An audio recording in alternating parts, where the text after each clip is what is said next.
oyo toujours vivre le scientifique bilile kamalo bana ebele.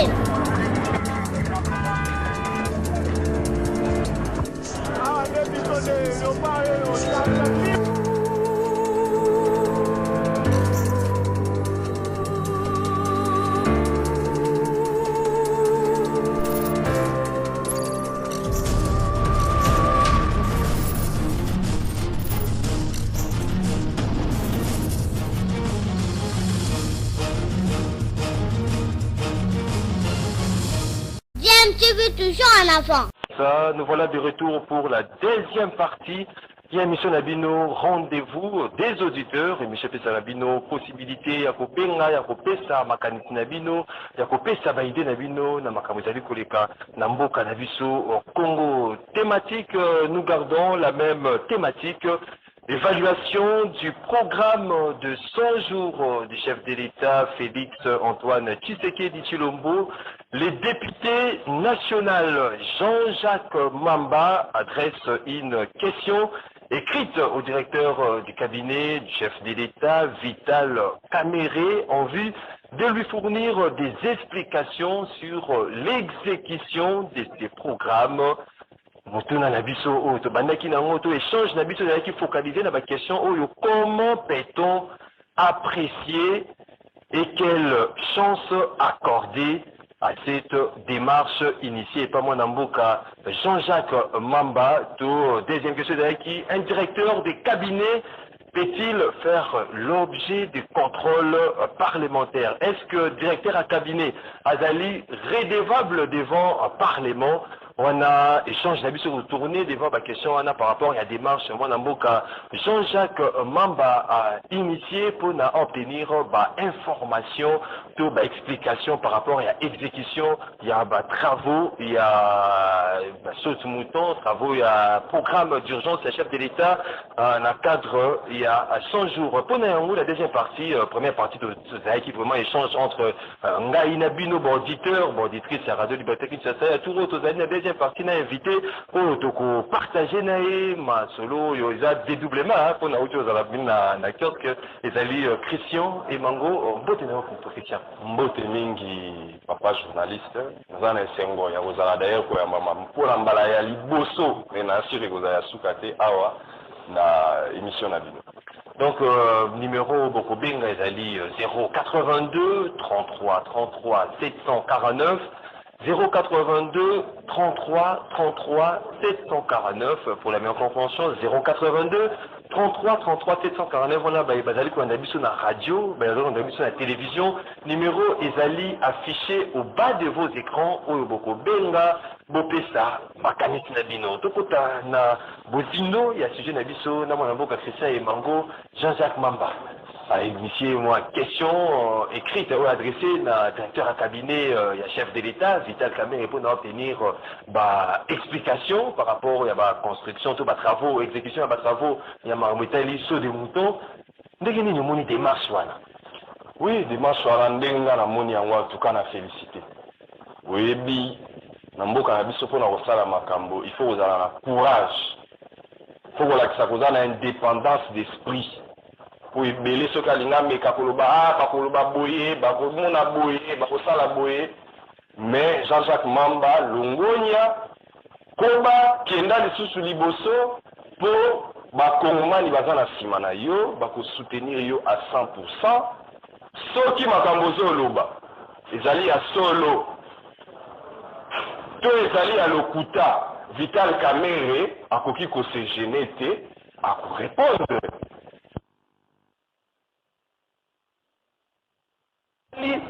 Toza la dépense il y a environ 300 millions de dollars. 300 millions de dollars, vous imaginez un peu, quand on a travaillé à 100 jours, Oyo, Jean-Jacques Mamba a impliqué Vital Kamerhe Naka, tu peux estimer que Yende, Akambaki, a signé qui va contrat, puis après ça qui va orientation pour que les travaux en salima.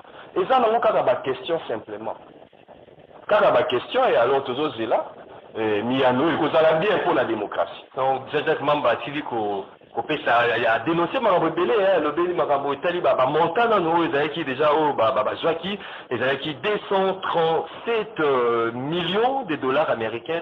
Il y a petit attribution à société, il y a mon amboka Jamal, au Sibiaki Kotanga, au Batribiaki, marché, au qui entreprise, il y a mon amboka Jamal, qui 8 mois.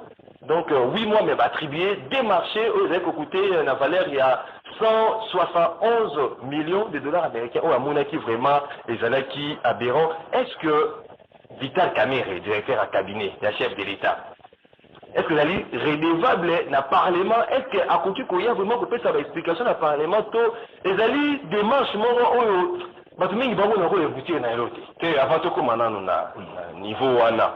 Pour question là, ils en a ba voler ni balé. D'abord que société Nengolobi va payer contrat à 117 millions et puis les ala qui signé la bande nini dès que beaucoup masiko na tout na koyeba est-ce que ba koki ko inviter Vital Kamerhe pour na aya liboso à parlement. Alors pour na etali d'abord Sami Jamal Lubala faut koyeba rambo kaza sujet libanais tout ça na likambu moko tena d'étranger. Mais les étrangers, c'est qu'ils vont respecter les biens qu'on a en Cannabis. Pour qu'ils soient salés dans les mêmes moments, on a bien dans l'Arabie. Alors, les Cambo Salamini, société Moko Kombolango Samibo. Oh, il va passer à adresse la guichet unique que Ezalaka, l'avenue Tchad numéro 1. Mais sur lequel l'avenue Tchad numéro 1, société wana existaka et Kuna. Bazan adresse la bango c'est Sika Moussous, là on la publicité adresse wana te. Mais ici, quand on a d'ailleurs que la société est spécialisée pour la mine, pour la montée à la Kiti. Mais la société a signé par exemple un contrat il y a 17 millions pour Tonga, ma maison préfabriquée. Alors qu'elle a spécialisé dans la montée. Or, mon béco Eza Kokamba, Makambo est allé signer un contrat dans l'État. Et le boyé. Qu'est-ce que nous signé un contrat dans l'État? Il y a Yambo. Il faut d'abord que vous fassiez l'appel d'offres. Pour les gens à l'État, il faut que la société n'y ait dénoncé. Parce que les Congolais vont comprendre démarche, il y a honorable Jean-Jacques Mamba. D'abord, il faut faire l'appel d'offres. C'est-à-dire qu'il faut bien les Congolais n'y partout à Zalem, ça va où il y a la capacité à tourner à l'État pour payer des moyens pour tourner. Au lieu de la procédure, on a la procédure. La exception à la procédure, on a gré à gré. Ça veut dire, on va dans le bureau, on t'a dit, et aussi, la marché, mais pour il faut remplir ma condition. Par exemple, il faut avoir l'expertise non pas avérer dans le domaine. Or, société, Samibo, est créée en août 2018. Comment société que vous allez créer en août 2018, mais on peut savoir marché en mars 2019, il y a de construire une expertise, il y a un quand. Au moins déjà les Cambouali Bosso et Zawana. Il y a mis balé. La société européenne ça marché. Si on a une expertise, mais il faut peut-être un titre spécial aux autres, à part hier. Mutumsa Ogozoangote. C'est que c'est spécial, non? La société est belle. La certificat spécial, la société de construction, c'est belle, on a Kinshasa. Pour l'année, on a qui été marqué pour Navakaye. Azan expertise, Azan a document, il y a un gros un document, Jean-Jacques Mamba, ici Vital Kamerhe.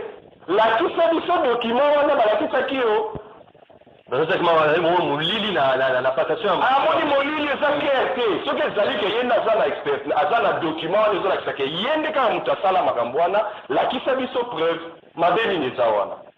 Il y a reçu qui ça. Le but société avant à ça la marché. Il faut que ça ait garantie de bonne exécution. C'est-à-dire qu'il faut là que ça va moyen ni dans la pour ça effectivement marché wana. Pour la que ça va moyen wana, il faut par exemple les banques moko endima couper ça marché. Quand on va question qu'a foutité, on a refuta. Il y a moi Jean-Jacques Mamba lobi, bah la que ça biso pe yango. Et si les on les a pour la Samibo. Société mususu comme la yango sokok. On va la société moi moulili il y a moi de soto comprendre les démarches malamu, il y a honorable Jean-Jacques Mamba. Société mususu comme la yango sokok. Et Zali semble-t-il spécialisé la construction, il y a ma route. Bayaki m'a dit que la société wana va payer contrat il y a 66 millions de dollars. Pour ça la ligne. À Tongavantela, 30 km de route, na Goma na Bukavu. 66 millions de dollars pour 30 km. Or, si on a 66 millions de dollars pour 30 km, ils ont déjà surestimé pour la ligne. C'est simple, 1 km c'est 1 million de dollars. Et surtout, dans la Est, ils ont mis 66 millions de dollars. Mais quand tu veux que la paix malamu na soko wana, yoka oyo nini ba yokani. On veut gagner marché par l'État. On veut dire le bon ngai marché oyo na kopesa ngo na sous-traité yango, c'est-à-dire na pesi yango soko nde a exécuté. Soko ka lobi boyi na kopesa déjà 20 millions de dollars pour la kobanda ba travaux oyo mibeko lobi. Tout ce pays to beti maboko. Mais ça c'est que ça clarté. D'abord, 1,66 millions de dollars, ils ont surfacturé. 2, tant où ils ont payé ça marché, fonds d'entretien routier. Bah, Congolais, bah, yoka, bah, lobby, fonds d'entretien routier. Fonnaire et lobby, pour la zone, c'est la socoque 20 millions de dollars, naïe. Yo, on venait mouto signer qui n'a socoque, qu'aux zones du sangoté. Ngai fonnaire. Nde na ozongisa mbungu wana na ngonga oyo tozongisa bino Foner esi azongisi 2 500 000 dollars eza na projet à 100 jours évaluation soda bazongisi 2 500 000 dollars wana problème toyo kozwa eza nini le chiffre oyo sopesa c'est que menaki vraiment mais ezozachement bati nyonso na kati ya mikanda komi ezocircule na bareseaux sociaux na inventé te eza biloko ezali et puis na rien te koloba makambo te ka mpona plaisir ya koloba ngai mpe nazwi projet ya 100 jours natali namoni konorable afungoli biso misu donc bakongolais nyonso efo toluka sikoyo tosinvestir toyeba qu'est-ce qui se passe là-bas sikoyo libaku vraiment to mozindo ya makambo ezali question écrite bien nasilisa comme ça naleka na question écrite eyebi ke eza moke nasilisa Foner aye kokota na makambu ya construction ya banzela. Or, ce qu'on a dans l'article 4 de Mukanda est créé pour fixer l'organisation et le fonctionnement de Foner. Petit ça Foner a s'investir, c'est-à-dire à financer les travaux sur la construction et la réhabilitation de banzela. Qu'est-ce qu'on finance dans la qualité? En vertu de quoi? Nous, on a le bon temps, il y a des informations limitées. Tant que nous sommes dans l'information limitée. Alors, directeur de cabinet, Foner, OVD, ministre, il y a ITP, ministre de Finance, bon, on peut se faire l'information. Comme ça, il n'y a pas sa population et voter qui est que, voilà, ma besoin ça la makuna, et ça transparent, bon, la yama, dès tout le monde la yama la mou. Toko ta chico. Toko ta chico, on a l'habitude d'avoir, Vital Kamere, ok, l'Assemblée nationale, Vital Kamere, tozali na boye bakongoma ça que les gens de l'Assemblée mais ba contrôle il y a député il faut potati na kata présidence bakongoma ne singeli bayeba boye tozali na mboka oyo babengaka état de droit ça veut dire moto te aza likolo ya mibeko biso nyonso photo respecté code oyo ezorégir bamarché public. Et le biso que l'Indio signé marché public, il faut dans la autorité contractante aux relever dans le secteur Wana. Vital Kamere a signé le contrat parce qu'à l'objet, il a estimé qu'il a relevé dans le secteur Wana. Il y a des moutouazas qui chargent dans les travaux il y a 100 jours. Si on va interpeller dans le Parlement, honorable à l'objet Boué. Donc, qui va avoir un débat Wana? Bah, comme on est dans la maison pour la vérité. Dans l'article 138, il y a la Constitution. Et l'objet Boué.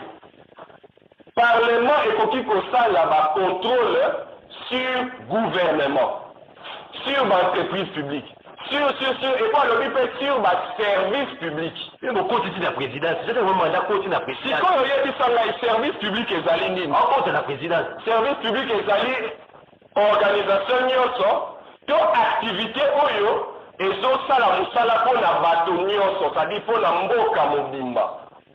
Présidence de la République. Et que ça, la pour la Moutoumoko, et que ça, la Congo Mobimba.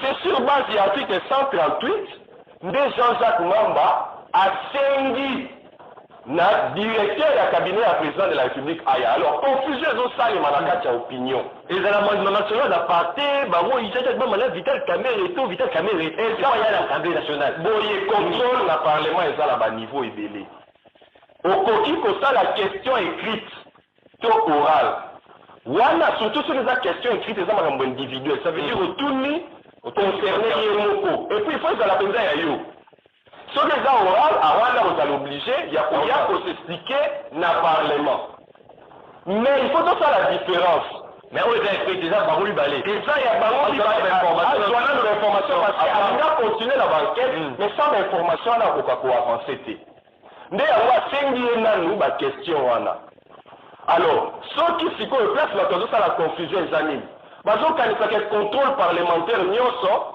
et aboutisaka kaka na motion po elongola ministre te bato mingi batuni pe baquestion esika confusion motion ya censure bakocensure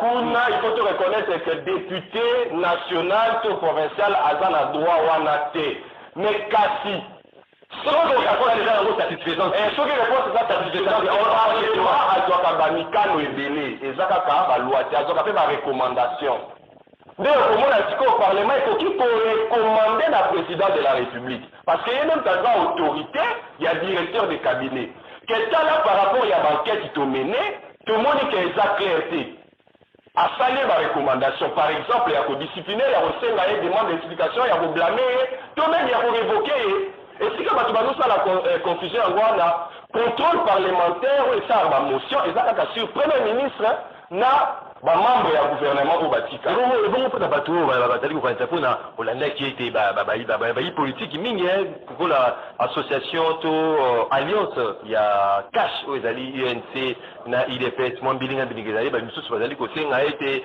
chef de l'état alongola directeur ya cabinet na ye azali kotina ye na libulu bamoni Jean-Jacques Mamba pa bimi on a motion na ye question écrite plutôt na ye par rapport ya explication marambitali construction ya saute mouton na maison préfabriquée nyonso wana est-ce que bamisu balobi ete Jean-Jacques Mamba azali kotambola côté moko na nyonso bazali na posa ya mutu ya Vital Kamerhe na présidence de la République bayimboka misusu bazali koanalyse na sens wana to politiser likambo oyo te député ayaki na assemblée mpona baoyo bavotaki mpe balobi baza mpe na mandat national makambo ya 100 jours Jean-Jacques Mamba adécrie makambo ya basaute mouton ntango badéputé mosusu bakendaki kotala évolution ya bato yango basaute mouton sa Jean-Jacques Mamba azalaki kuna soki Jean-Jacques Mamba akendaki peut-être ete na mambo basaute mouton mais projet ya 100 jours eza monene ye pa amoni babisika mosusu esimbi te babisusu bazozwa général mais Jean-Jacques Mamba masible nde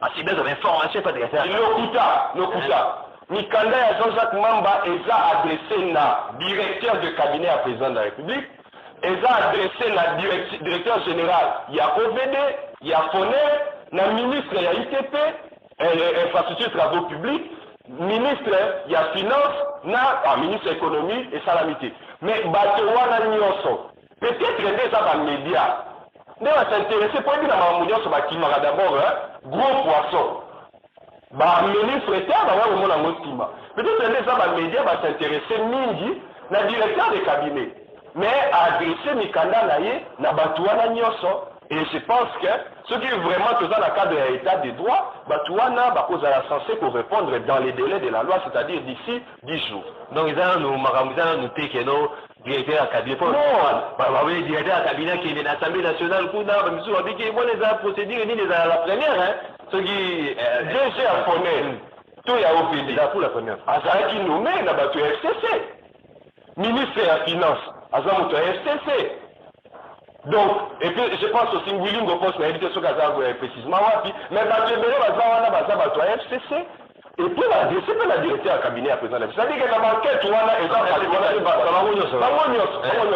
là, c'est une discrimination. Jacques Mamba a tibé les gars à Moutoumoro. Parce que nous sommes dans l'information. Pour la Baïmbo, quand il a levé, Marabou Italie, 5 jours, on va sauter mouton, Marabou. Bilinga milke côté, Makas. Moboulou. 082 33 33 749 082 33 33 749 ne numéro bokobenga bopesa makanisi na bino tokei na nzela ya singa tozwa bayimboka oyo bopesa analyse de fait par rapport à la question écrite ya mwana mboka Jean-Jacques Mamba. Allô, bonjour. Bonjour. Bonjour, monsieur Nkoni Mangalema. Ndeko Nkoni Mangalema, makanisi na ndeko Nkoni. Na rete papa. Tena makambo ya sot mouton. Sot mouton, ezala rapport mbwambisa ba politicien ya Congo. Et ya dit que pour misa peuple congolais. Prévenez papa Fatia Binoude Tele ya mbongo. Après qu'il a rencontré la moussala, mbongo sot mouton. L'argent quand justice est mort dans la question. Nazaka na confiance na vote. Et même dans l'élection, batumaka biloko ya seni, ministre alobaka ke bato wana bazofa po bakangama. Tout lelo dossier wana zéro. Donc justice ya moko na biso nga naza na confiance na vote. Soki moto wana bakokanga bato te, kasi keza jeu na bango oyo basali. Mbongo wana etweki na bana ya Sangamamba te, bana ya Ipenu te, bana ya Belize te, bana ya Bandai te, etweki na bapolitike bakadre ya minene ya mboka. Lokola pe justice ezali na maboko ya bakadre ya minene ya mboka.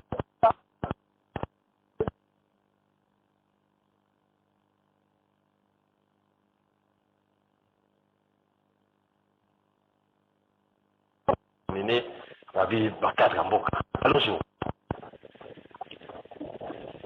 Allô, bonjour. Allô? Bonjour. Bonjour. Obengi biso afiko monani. Allô, direct, hein? Oui, aux en direct. Obengi biso afiko monani. Maître Didier, na bengi na mateki. Oui, maître Didier. Makana sana ngeza bukata. Adi doit être système social de développer tout. Hein? Depuis que tu as fait ça, depuis que tu as fait ça, il y a toujours mon bouton à tout, mais les personnes à l'autre, ils n'ont pas fait la bonté. Hein? C'est là, le sujet pas bon. Dans un moment, dans un peu tout ça. Dans un moment, on sait bien tout ça. Mais elle a dit, il y avait le sujet à faire le bon. C'est le sujet pas bon, depuis le sujet de comme ça. Merci, mon frère. Ce que vous avez fait, c'est makanisi na yo. Okomona bato baotunga ko ba réfugié na babutu na ba risque et côté ya monga fula même siko mboka ngo ndenge nini boteki mboka na étranger to mboka za biso moko bakolo mboka. Merci Ndeko depuis la commune de Gombe 082. On poursuit avec l'échange avec téléspectateurs. Allô, bonjour. Bonjour Ndeko. Bonjour Ndeko Maxime. Franck Nalimete. Oui, Ndeko Franck depuis Limete. Ah oui, nalingi na pesi ndeko na biso za na plateau na mboto. Nalingi sai boye. On a un entrepreneur. Et la bureau de tous bateau là-bas, il faut parler de la domaine au Baïdi.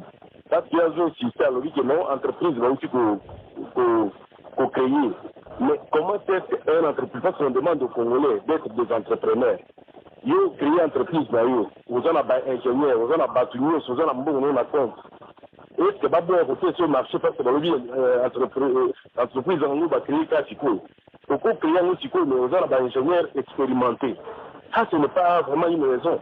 Il y a un moment où beaucoup de engagé dans l'organisme, il faut expérience il y a 5 ans, expérience il y a 10 ans. Non, mais parce que si on a dossier à chaque ingénieur, l'ingénieur, on a un misala ou il y a ça là. Ceux qui sont cités, on est un ingénieur, ou il y a ça là, misala, il y a saut mouton, ou il y a ça là, il y a ndaku. On peut le faire. Ça, ce n'est pas au problème. Non, parce que la société va créer caca. Mais tu l'as, c'est une société anglaise qui créée en 2014.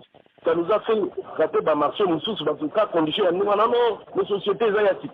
Ce n'est pas ça. On ne peut pas encourager ça si on a besoin d'avoir des entrepreneurs au Congo. Et même lui qui est là, il ne peut pas encourager. Deuxième chose, il y a l'Union de Ségouine. Alors, l'Union société, ce qui est beau, était Kakabakiti. Non, mais c'est pour moi. Dans mon entreprise, on coûte un peu transport, ils ont la carte. On coûte un service, il y a des aménages, ils ont la carte. Construction, ils ont la carte. C'est ça, il faut attendre la statut. Il y a société, on a fait la complicité. C'est ça au moins la lumière que je voudrais. Merci. Merci Ndeko Franck depuis la commune des Limités. Nous allons continuer avant de faire ça. Mon amour à Christian et Mango a fait ma réponse. Oui, Jean-Biki a depuis qu'il s'est il a contribué à c'est que l'État a approché la commission Mobimba et la lutte contre la corruption. Et que commission est déjà en place. Et puis, à cette commission, nous devons faire le contrôle. On a de la misala il y a programme il y a 100 jours. Ce qui est alité, ou bien ce qui est ali, commission ou un rapport na bango est ali. Ce qui est alaki, ce que c'est de attaquer en retour. Ce que le bakaka est ali copie na bango. Parce que na nemi de rebelli congolais, ça peut travailler confiance. Ce que c'est cette année, nous pas Pamba, à Simba, à Koyi bango kaka. Merci. Jean Bikila, depuis qui cesse commission, hein? Oui, il a été annoncé par le chef de l'État à lutte contre la corruption. Pour éviter ce qui rapport, ça là, tout est allé déjà en mise en œuvre. Allô, bonjour. Bonjour. Oui, au bien, je vous appelle depuis la commune de oui, comment on a dit comment on a prince Prince, ma candidature de Prince. Madame Bozo est vraiment entre Jacques Mamba et Vital Carnier. Les gens ont dit que bon même. Pour moi, ça c'est que non, faisons des bruits. Quand on a coupé des enfants, avant que ta fonction. Alors, il est clair que non. Ceux qui n'ont pas mis la présidence, n'a pas mis la présidence, ils reconnaissent comment les choses se déroulent. À Katia, fonction. Il y a un moment où il y a un peu et comment il me fait ce que après il va quoi apprendre comment les choses sont moulaka. Mais déjà dans la gestion, il y a un moment où il y a un venture, on a besoin de tourner, il y a besoin de du fait que toi, à moins expérience, c'est assez d'esprit, où tu as compris comment ma gambe est tamboula. Il y a un chef de cabinet, il a déroulé au sein de la membre a totalement raison à vous poursuivre Vital Carnier. J'ai importé la raison, chef de l'État a changé l'état d'esprit. Il est trop doux. Il est trop chrétien. Soit dans la trop dictature. Parce que les Congolais ont un esprit, trop dictature, trop tirer esprit à dictature dans le tout ça bas. Les Congolais ont appelé le football, le Kangi aussi n'a plus. Le Kangi est salibo. Corruption, le Kangi est salibo. Il y a un doit changer de comportement, un point de vue. Esprit naïf doit changer en gros. Il doit être un homme d'État, jamais un politicien pour nous.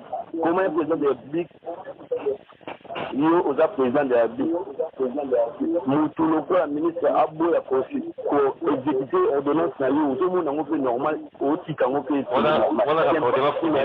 pays démocratique. Merci. Merci, papa. Merci, Ndeko. De comprendre, il ne faut pas aller très doux, hein, très chrétien. Président trop chrétien, il faut changer l'état d'esprit. Allô, bonjour. Bonjour, monsieur. C'est pas ça. Oui, Ndeko. Raphaël, depuis matin, oui. Comité de suivi à ce moment là va poser une sévalati. Il n'y a pas notre frère Nicolas. Donc, pour la réponse de la là, le comité des alliés pour le mais bon, ça va rapport au petit. C'est un rapport aux alliés, vous pouvez faire un rapport. Donc, il faut permettre de vérifier cette population que vous faites cette moi, j'ai la situation de l'État, a aussi honneur la reprise de la Congolais à la Michala. C'est quoi de l'entreprise politique? Mais il fallait être pour le marché, il y a la maison où il y a préfabriqué. Parce que pour y aller à la carte, il faut d'abord le domaine. C'était important. Après, ça nous trouvait dans le marché.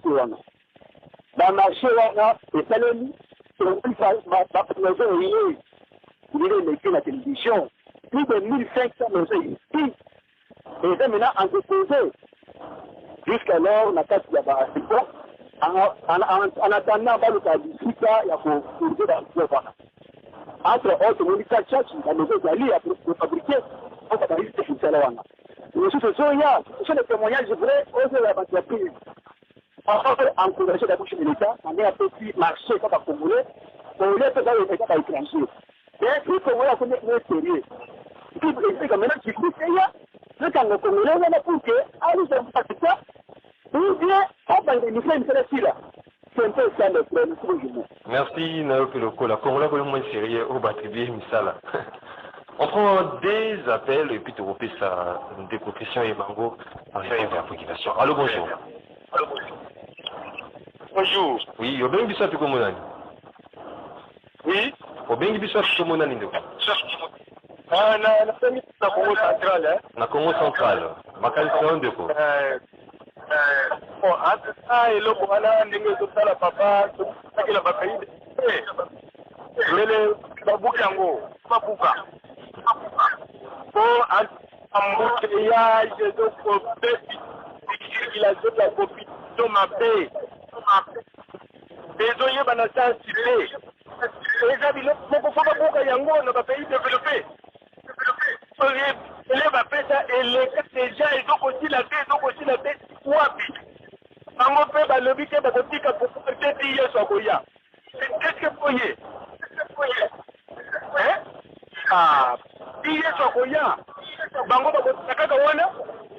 Ye moko kutu hier soit ye bidaka que zonga te aloba. Oh bango, mokutu kutu aloba c'était pour atika la tête. Ah, papa boyete. Babuka bato de mouton, babuka yango. Merci. Merci de quoi répondre depuis Congo central. On appelle ici Makanitina et on prend le dernier intervenant. Allô, bonjour. Allô, bonjour. Au bien, qui tu comment on est? Oui, de quoi, Michael, bien, qui papa, on a intervenir par rapport à la passation de la marché publique. Vous avez quoi, quand même? La suivi la passation de la marché publique, il y a un problème de délai dans la passation de la marché publique. Premièrement, il y a ce qu'on appelle attribution. La carte d'attribution, déjà, dans mon cambo, l'évaluation à projet avant de faire ça marcher, on doit nécessairement évaluer qui est l'élément-ci. L'entreprise à laquelle on veut donner le marché, est-ce qu'elle conclut la modalité, la condition, et la condition la moins disante. Donc, c'est-à-dire, et aux en amont, conditions inférieures par rapport à un chiffre, il y a montant évalué par rapport à la attribution au marché. Mais le nom est commis entreprise, pas même pas d'expérience, seulement que est commis dans le mode il y a rétro, même la rétro-commission. Il y a un deuxième moment. Le député en question, il est vraiment dans ses droits. Nous pouvons avoir le matin que non, il a le droit de faire le suivi. Le processus normal. Et puis, l'expérience compte l'exécution après jour. L'expérience compte, nous pouvons avoir le matin, entreprise de Botamida, le lobby, non. L'entreprise compte et l'expérience compte. Merci. On doit nécessairement auditionner tout ce monde-là. Ezala, le directeur du cabinet, Ezala, le directeur de l'OVD, Ezala, le ministre de la Finance, tout ce monde-là doit répondre à problème. Merci Ndeko Gabriel. Christian Imango, qui Mbela, point de vue est vraiment divergent, pas Imboka, pour vous allez que l'anabiso, ma réponse n'est réservée les bancs. Nakobanda na moto abengi biso moto asuka Ndeko Michael pour la féliciter ya solo aza la raison marché avant bapesa yango il faut kotala nanu ba condition yango na banda ko lobata na bandi que marché public pour na kopesa yango eza na deux mécanismes soit eza na marché ya appel d'offres babengi ba congolais nyonso bayebisi bango oyo aza na ba moyen ya ko bénéficier na marché wana to akoganye ba marché wana aya kolakisa yango awa Ndeko Michael alobi ba kopona na kati wana le moins disant le meilleur offrant. Ce qui est une procédure, il y a appel d'offres. Alors, donc, la procédure, moi, on avait dans la procédure d'urgence. Où ils ont marché de gré à gré. Or, besoin dans la zone de procédure d'urgence. Pour la retour à la maison préfabriquée. Est-ce que on a accepté son urgence sur les Arakiwana? Est-ce que ça qui inondation? Est-ce que ça qui va fonctionner à l'État, soda, oui, il y a malade, oui, la limite. Amélioration, il fallait pas améliorer. Mais t'as la temps où il faut banda travaux. T'as la qui les lots, na moi travaux, on a aucun de comment va l'obia wa, sur Ibotali, na kancha chibabimi moi banda pour moi banine. T'as la temps où on est et puis si les lots soda on a une quantité. Est-ce que on a vraiment des trucs qu'on évalue comme urgence? Urgence? Ce qui est là, bon, c'est une question relative, peut-être le juge a voulu qu'on précise, mais awa, et c'est quand on a dit qu'on met à CT. Tout le monde était, nous avons soit à lobby que, il faut que, ceux qui société, moi, pour créer quand Bissot Moko Tolini va créer une société, mais en même temps, ceux qui unissent une société vont gagner le marché, tout est le Yango. Il y a l'expérience, au niveau. C'est l'expérience, et ça, moi, nous mauvais quoi. Bon, nous va créer des bino va passer sur le marché, bino habité, bino tali une année. Nous a raison. D'ailleurs, loi portant sur les marchés publics et lobby boé. Question qui te limite au pèse sa marché, tu pèse ça dans la priorité d'entreprise locale, congolaise. Et c'est nous que lobby. Mais là, quand on par exemple, Jean-Jacques Mambazo dénoncé pour la société Samibou. Et cette société, ils ont créé certes, une congolais, mais ça appartient à qui?